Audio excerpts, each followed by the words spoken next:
Hello friend, आज मी तुम्हाला गावाकडची चटणी भाकर दाखवणार आहे. तर इथं चुलीवरच्या भाकरी चालू आहेत वहिनीच्या.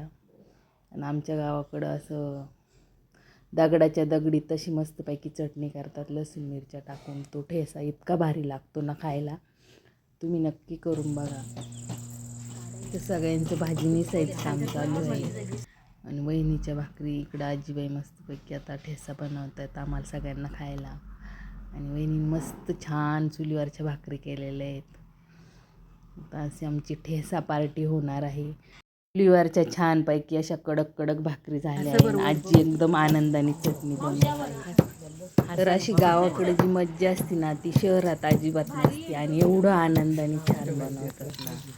आणि म्हणजे त्याची काही टेस्ट सगळे मिळून जे खाण्याची मज्जा, एकत्र राहण्याची मज्जा असते, ती शहरात अजिबात नसते.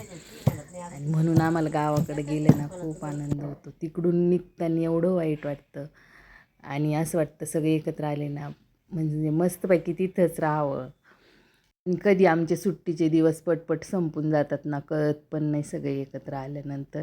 तर आजी बघा कशा म्हणतात, या आमची चटणी भाकर खायला, ऐका. अशी आमच्या गावाकडे चटणी भाकर.